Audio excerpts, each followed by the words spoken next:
Hi there, it's Nicole for Lawn Fawn, and today I have a card featuring the new Happy Harvest stamps and coordinating dies, and I've paired them with some of the stitched oval stackable dies to frame up a cute little harvest scene.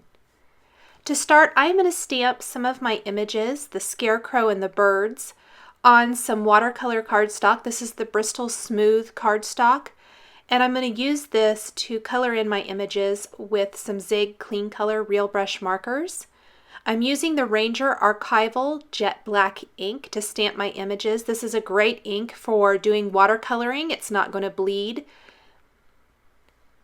I'm going to go ahead and start coloring in my image now. I'm going to do the straw sticking out first with a little 067. This is the mustard color. And then I'll go ahead and do the overalls. This is one of my favorite color combinations with the Zig Clean Color Real Brush markers. It's 038 and then 036. And at first glance, you're going to think they do not coordinate very well, but because these are watercolor markers, you can kind of pull out that darker color with your lighter color, and it really gives a nice dimensional looking and shaded image. You get lots of colors with that. I'll go ahead and move on to the face for the scarecrow now. I'm using a little 064 and 071. The 071 is the flesh color, and the 064 is going to just give me some nice shading. The 028 is a nice light pink for the cheeks. For the post that the scarecrow is on, that's 062 and 064.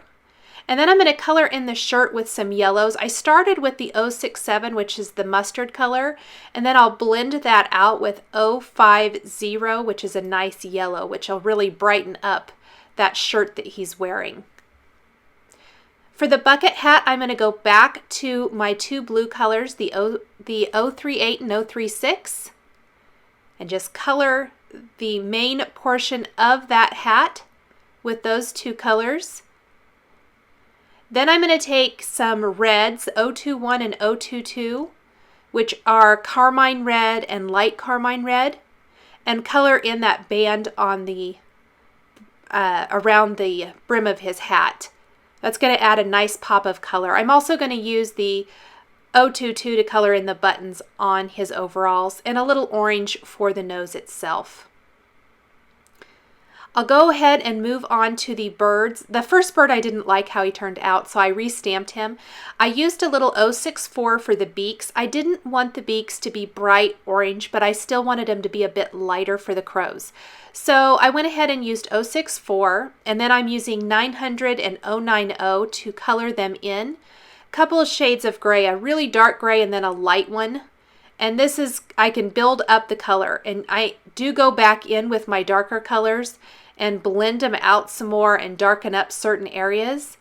I'm also going to take my lighter gray marker there and color over the beaks themselves to give them a little bit of shading and add a little bit of a darker color so the beaks aren't quite so, there isn't such a huge difference between the beak and the bird, I guess is what I want to say. Kind of mutes that color just a little bit. I'll go ahead and take the coordinating dies and tape them in place once the ink has dried, and cut those using my Big Shot die cutting machine. While I have the die cutting machine out, I am going to grab a stitched oval die and some of the new Let's Polka in the Dark paper from the 6x6 paper pad. This is an orange with some cute little hearts on it, and I'm going to die cut that inside portion of what's going to be my framed up scene from that paper. I'll go ahead and pop out my images that I have so far and lay them out. I want to see if everything is going to fit kind of like I'm hoping it will. I'll have a couple of the birds sitting on the scarecrow's arms, and then one flying in the air up above his head.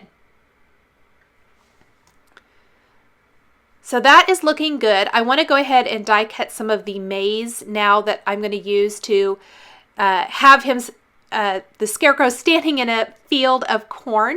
I'll take the sunflower ink and the stamp from Happy Harvest, and I'm going to stamp this about 8 times. I ended up I think I only used 7 of the images, but I wanted to make sure I had plenty and didn't have to go back and stamp any extra, so I just went ahead and stamped quite a few of them, and then I'll take the die and die cut them all. I also need to create my frame for the scene, and I'm going to take some cardstock from Simon Says Stamp, and I'm going to use 2 of these stitched oval frames, and I'm going to nest them together and run them through together. I'm using a little post-it tape to help hold them exactly where I want them so they don't shift. But this is one of my favorite ways to create a dimensional frame for a card, whether I'm creating a scene inside or not. I'm linking to another card I did that's similar, a wedding card, but I love the look of these dimensional oval frames. So I'm going to die cut quite a few of these. In fact, I die cut 5 of these frames that I can stack one on top of another to create this dimensional frame to frame up the scene. I'm also going to stamp a greeting from Happy Harvest on some vellum, the You're Amazing. I'm stamping this on vellum using Versamark ink and then heat embossing that with some Simon Says Stamp Gold embossing powder. Go ahead and heat that up. Once I have heat that, I'm going to take one of these stitched borders dies and I am going to die cut the stitched border all the way along both edges, and then I'll use my paper trimmer to trim that out. These only create that decorative edge. They're not actually going to die cut your paper, so you can kind of see it has that nice little pierced design. It's going to make this vellum border greeting just jazz it up a little bit, make it a little more interesting rather than just a straight die cut vellum border with the greeting.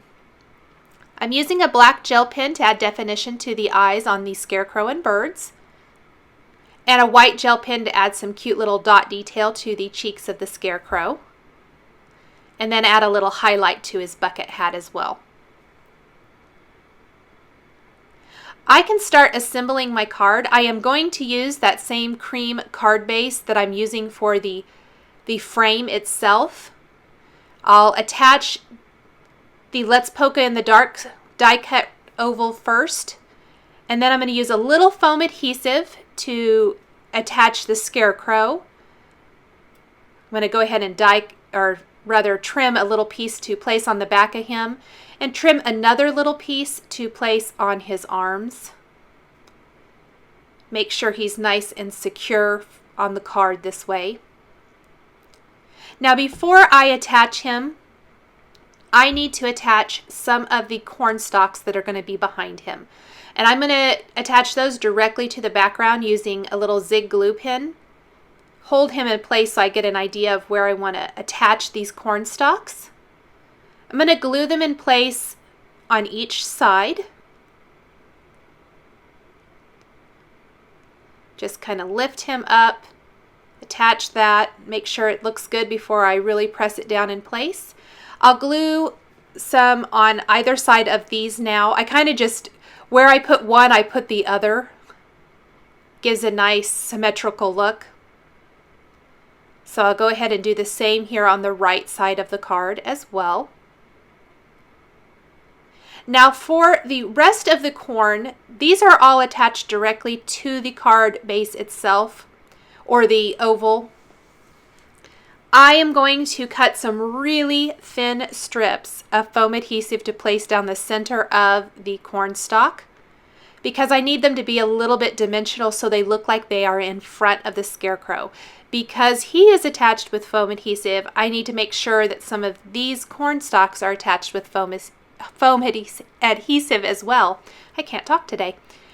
And so I'm going to attach one of them here. Go ahead and peel off the backing paper off my scarecrow, and I can attach him to the card base now. Tuck him into the corn. What I want to do is disguise the fact that the stake that he is sitting on isn't as long as what my cornfield is, so it doesn't go all the way down to the bottom of the oval, if that makes sense. I just kind of want to disguise that fact so it looks like it's longer than it is.